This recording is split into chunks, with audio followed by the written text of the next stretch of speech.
Por gentileza, o senhor se identifique para nós, até para fins de registro da secretaria, seu nome, onde trabalha, sua procedência, por favor. Me permita falar de pé, excelência, porque a minha cadeira aqui está estragada. Bom, esse é o problema. Eu sou Felipe Marcelo Gimenez, eu sou procurador do Estado de Mato Grosso do Sul, minha OAB é MS 7580, estou aqui representando a Associação Pátria Brasil. E não é propriamente uma pergunta, excelência, eu quero usar uma expressão lá da tua terra. Nós somos advogados, o senhor é advogado, eu sou advogado. E quando esses cientistas falam da tecnologia da informação, nós ficamos mais perdidos que Cusco em procissão. Essa é uma frase muito dita lá. Pois é. Acontece que o nosso povo vem sendo enganado por essa máquina, essa arapuca, porque sempre que olhamos para o problema, tentamos enxergá-lo através da tecnologia. E, na verdade, excelência, nós temos que olhar para essa máquina com a luz da lei. Antes da ferramenta, deve prevalecer a ordem jurídica. A ferramenta deve servir à ordem jurídica e não o inverso, excelência. Nós estamos vivendo uma inversão, onde a ordem jurídica é posta de joelhos diante da ferramenta. Por falar em colocar de joelhos, a conduta do ministro Gilmar Mendes em protelar por 2 anos o cumprimento dessa lei deu motivo ao impeachment, ao pedido de impeachment. E eu vou mais além. Me parece que, na verdade, a conduta dele configura o crime de prevaricação, porque se omitir na obrigação do ofício é prevaricação. O que está acontecendo aqui, excelência? Um dos pilares da República está sendo quebrado. Nossa democracia e a cidadania desse povo está sendo violada, desrespeitada. No entanto, eu quero lembrar aqui uma frase de Billy Graham, um homem que dedicou 99 anos da vida para o bem do próximo. Ele dizia: a coragem é contagiosa, e o senhor está vendo aqui só alguns dos corajosos que se levantaram. Há uma onda gigantesca sendo levantada nesse país, um tsunami que vem em direção a Brasília.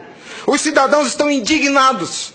O Tribunal Superior Eleitoral não pode recusar o cumprimento à lei. Se fosse uma ordem judicial, o senhor, excelência, não teria o direito de cumpri-la parceladamente.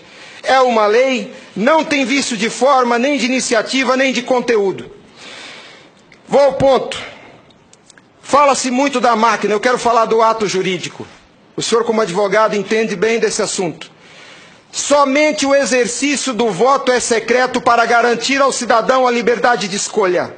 O ato seguinte, porque o processo eleitoral é feito de etapas, o ato seguinte é um ato administrativo. A contagem de um voto é um ato administrativo e se submete a um requisito de validade sob pena de ser nulo, que é o princípio da publicidade. Qualquer ato administrativo deve ser público. Entenda, excelência, nós queremos auditar o fato jurídico, não é a máquina. Não nos interessa o software nem a máquina, nem antes nem depois. Nós queremos auditar o fato, que por natureza é um evento. O evento se perde. Por isso a necessidade de dar corpo físico ao fato da contagem do voto, para que se conheça, para que se cumpra o princípio da publicidade, porque a publicidade é erga omnes, é para todos os cidadãos, não é só para o eleitor que olha no visor. Essa contagem do voto deve ser feita para que todos os cidadãos tenham a oportunidade de fiscalizá-la. E não é a contagem de milhões de votos, é a contagem de um voto, de cada voto é um ato administrativo, e será nulo se não for público. Há vários princípios constitucionais que vêm sendo quebrados desde que essa arapuca foi inventada lá em 97. A cidadania, a publicidade, a moralidade, a legalidade e a própria república, porque nós cidadãos não temos sido respeitados na nossa escolha. Nossa escolha só será respeitada se ela for retratada no corpo físico da impressão para cumprir o princípio da publicidade. O exercício do voto é secreto, mas a contagem deve ser pública. E qual que é a artimanha da urna? Ela estende o segredo do exercício até a última etapa. E o sagrado BU, eu vou usar uma expressão de alguém, eu não lembro quem é o proprietário dessa frase. A seita do santo byte tem no altar o BU. O BU não prova nada, excelência. Quando o BU é imprimido, já houve a contagem dos votos em segredo. A fraude já aconteceu, porque cada voto contado deve ser público. O BU informa ao senhor, excelência, o total. Nem no condomínio onde eu moro não aceitaria uma eleição assim. Imagine, Excelência, se eu fosse candidato a síndico, colhesse a urna e fosse contar dentro do meu apartamento e voltasse e comunicasse aos condôminos. Aqui está o resultado, eu fui eleito. O BU é a prova da fraude, Excelência. O BU é a prova da fraude. Doutora Simone, apesar de muito jovem, foi minha professora na faculdade. Ela é talvez a cabeça mais qualificada nesse Senado para rezar esse discurso, para dizer o que é um ato administrativo. Gostaria que ela estivesse aqui. O que acontece? Nós estamos sofrendo uma violação dos princípios republicanos, dos princípios constitucionais e principalmente, Excelência, da cidadania. Porque nossa cidadania só existe na medida em que nosso voto seja respeitado. Porque ele é o instrumento do exercício da cidadania, porque através deles elegemos os nossos escolhidos. E a nossa eleição, a nossa escolha tem sido apurada em segredo e o fato se perde. Por isso que os adeptos da seita do Santo Baite dizem que nunca há fraude. Porque quando se procurar o fato dentro da máquina, ele já não está mais lá, ele está no BU. E o BU só tem o total da contagem dos votos, Excelência. Nós precisamos olhar para esse problema sobre a ótica da lei. Sobre a ótica da lei. Nós não podemos continuar aceitando esse engodo. E a lei que os senhores votaram, com uma representação maciça da outorga popular, só os senhores têm legitimidade para representar o povo brasileiro. Só os senhores.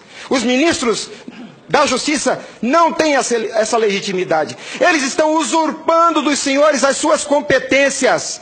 Eles estão colocando esse Congresso Nacional de joelhos, porque estão se recusando a cumprir a lei. Eles estão, Excelência, eles estão cometendo abuso de autoridade. Abuso. Porque essa lei que os senhores votaram com 71% do Congresso Nacional, a derrubada do veto teve um peso de outorga popular maior do que as emendas à Constituição. 71% do Congresso Nacional disse, em nome do povo, será impresso o voto. E a lei, Excelência, não tem discricionariedade. A lei não permite fracionamento. Fracionar o cumprimento da lei é um abuso, é uma violação, é uma teratologia. Não há possibilidade de se fracionar o cumprimento da lei. Imagine o senhor, se o senhor fosse sujeito passivo de uma ordem de Gilmar Mendes, se ele aceitaria ouvir do senhor o seguinte: ministro, eu vou cumprir sua ordem, um pouquinho a cada ano. Até 2050, Gilmar Mendes, eu termino de cumprir a sua ordem. Imagina que ele aceitasse isso do senhor. A lei não tem discricionariedade. Não é possível cumpri-la pela metade. Em resumo é isso, Excelência. E por fim, o direito dos senhores, a sua autoridade como representantes do povo está sendo vilipendiada. E por quem? Vou dizer mais. Não é por juízes. Os ministros, quando sentam na cadeira do Tribunal Superior Eleitoral para administrar esse serviço público que é a eleição é um serviço público, não é jurisdição, não é um ato jurisdicional. Quando eles lá sentados em seus gabinetes estão administrando o processo eleitoral, são administradores sujeitos aos princípios constitucionais, como qualquer agente do executivo. A hibridez da justiça eleitoral tem confundido o povo. Mas a competência se dá, a função se dá em razão do cargo, não do indivíduo. Quando eles estão se desincumbindo do processo eleitoral, estão executando ato administrativo, não são juízes. E vejam o absurdo, Excelência, um administrador público que por acaso usa toga, se arvoca o poder de desrespeitar a lei que os senhores votaram. Nossa república está à beira do abismo. Se os senhores não se colocarem em pé e defenderem a sua legitimidade da outorga e aceitarem esse abuso de autoridade, acabou a república, Excelência. Acabou a cidadania. Então nós somos escravos. Nós seremos escravos se a nossa escolha e a lei que os senhores votaram não for respeitada. Obrigado.